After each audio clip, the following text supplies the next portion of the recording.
I'm not the kind of person who easily believes in supernatural stories. My work as a freelance photographer has taken me to many strange places, and most of the stories I've heard were just anecdotes. But what happened during that trip, at the abandoned temple on a small hill in the north, still makes it hard for me to breathe every time I think about it. I heard about the temple from a local villager.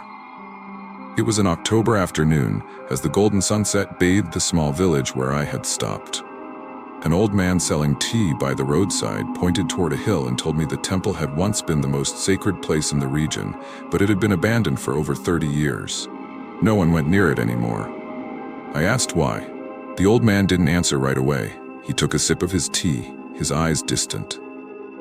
After a moment of silence, he said, "It's not ghosts, it's just what happened there. People don't want to talk about it." I couldn't resist my curiosity. The temple was at the end of a dirt road with just a few stone steps leading to an old wooden gate, now faded with time. The sun was setting when I arrived. The surroundings were eerily quiet. No birds, no wind, just me, the sound of my breath, and the echo of my footsteps on the rotting tiles. The wooden gate was slightly ajar, and I slipped inside. The temple was smaller than I expected.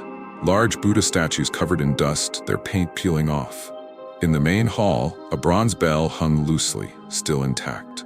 Under the dim light of the fading day, everything looked like a grim painting frozen in time. I began taking photos. While focusing on the statues, I noticed something strange, the feeling that someone was watching me. I turned around. There was no one. But when I looked through my camera lens, I saw a shadow. A small, low shadow peeking out from behind the largest statue. I lowered the camera and walked closer. There was nothing there. Just my imagination, I told myself. But when I checked the photo again, the shadow was still there. I continued exploring the temple, and the uneasiness grew stronger. Something felt wrong. Not supernatural, no ghosts, no chilling whispers. But I began to notice small details. Scratches on the walls, as if someone had tried to climb out. Faint handprints on the altar. And the thing that made mine crawl, the smell of mildew, like something that had been decomposing for a very long time. I found the last room as night approached. The door was locked, but the padlock was rusty. I pushed hard, and it burst open with a long screeching sound, like a warning I had ignored. Inside was a small room, dimly lit by the flickering beam of my flashlight. The floor was littered with broken tiles covered in dust. There was only a wooden bed and a decaying wooden chest sitting forlornly in the corner. But what caught my attention was the wall. The scratches there were more than I had imagined, forming disjointed, crude words. "Don't forget, they're watching, help me." Each word seemed to echo in my head, sending a chill down my spine. I approached the chest. The musty smell wafting from it was nauseating, but I didn't stop. My hands trembled as I opened the lid, and inside was an old, tiny shirt, a child's shirt. The fabric was still stained with dark patches, now hardened over time. For a moment, I felt every cell in my body freeze. But it wasn't just the shirt. At the bottom of the chest, something made a faint rustling noise. I gasped, my flashlight shaking as I removed the shirt. It was a piece of paper, but it didn't lie still. It quivered, as if someone had just let go of it. The words scrawled on it, written in jagged, trembling strokes, were unmistakably read. "Don't forgive them." At that exact moment, a loud noise came from behind me, like someone had slammed the door shut. I spun around, but the dark hallway was empty. My hand tightened around the flashlight, my heart pounding. When I turned back to the chest, the paper was gone.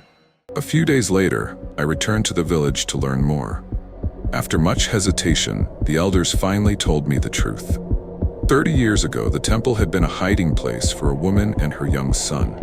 They had been fleeing from her abusive husband, but he eventually found them.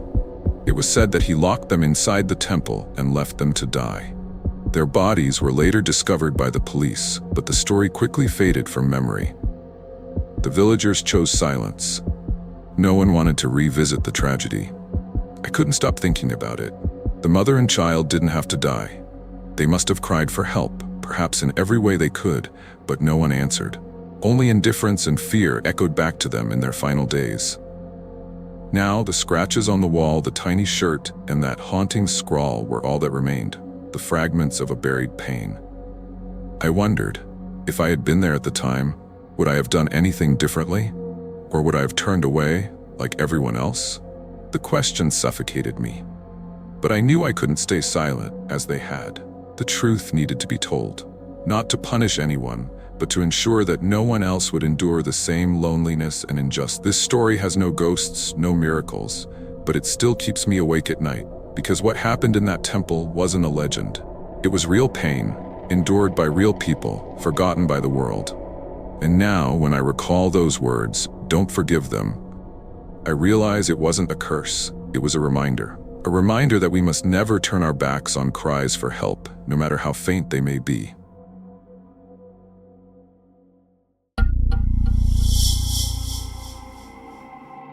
I'm not sure why I was drawn to that journal. Perhaps it was the trembling handwriting on the paper, as if it were crying out for help, or maybe it was the name signed at the end, Agnes, a young nun who vanished without a trace in 1863. But above all, I think it was because of what the journal touched within me. A pain I had buried deep. My father had died, a car accident that I always blamed myself for. That's why I left my hometown, became an archaeologist, and spent my life chasing mysteries I could control, rather than confronting my own memories.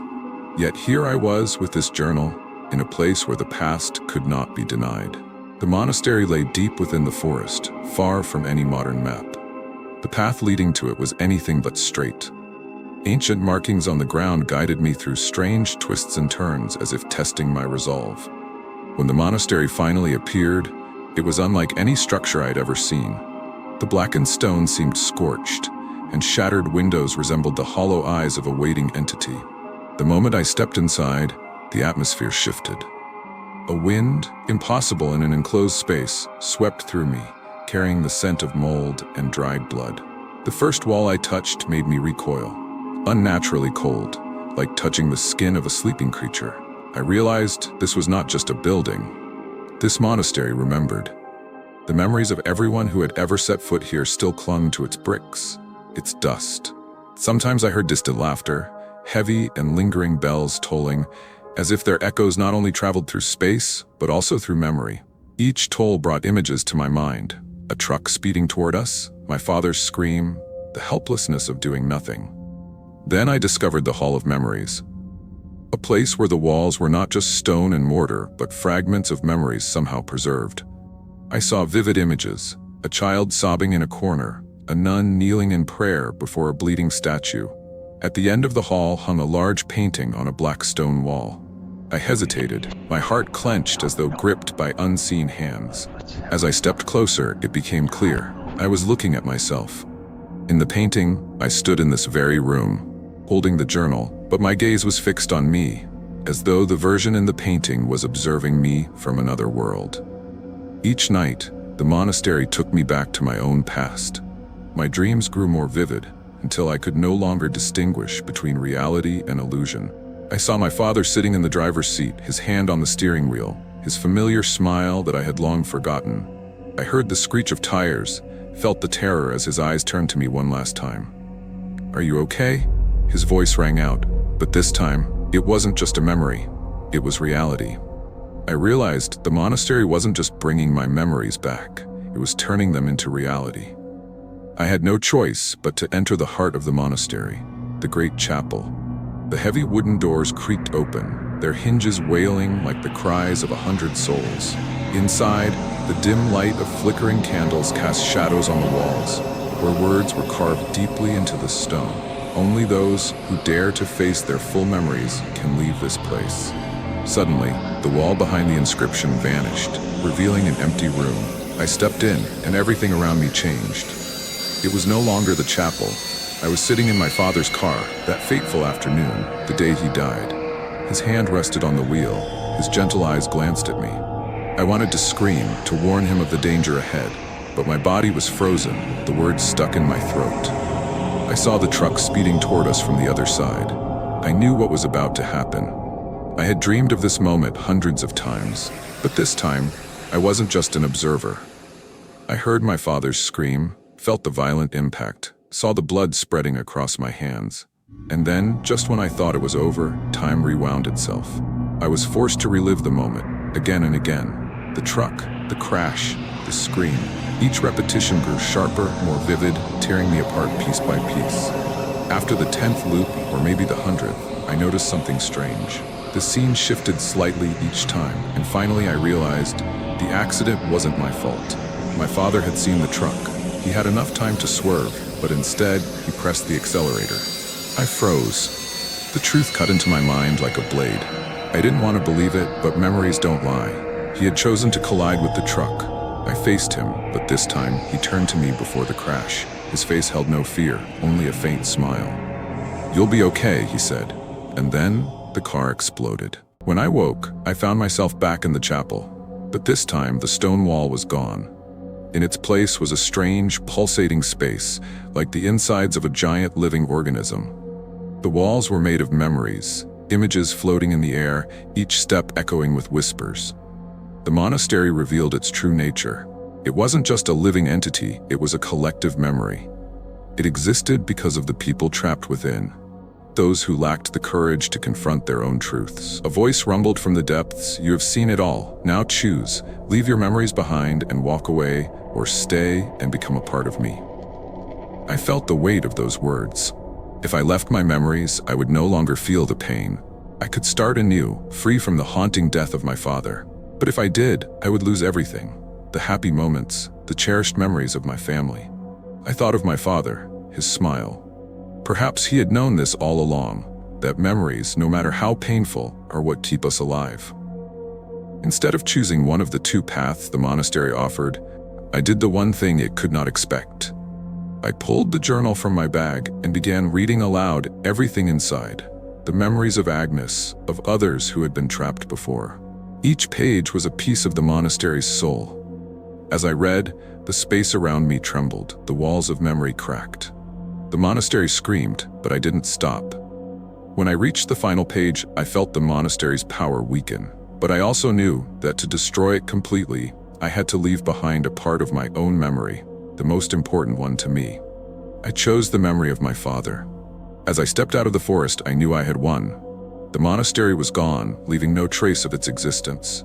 But in my mind, a vague emptiness remained. I no longer remembered my father's face, the sound of his voice. Yet I knew it was because of him that I had been strong enough to fight. Sometimes in my dreams, I still hear the tolling of distant bells, and I wonder, did I truly escape the monastery, or is a part of me still there?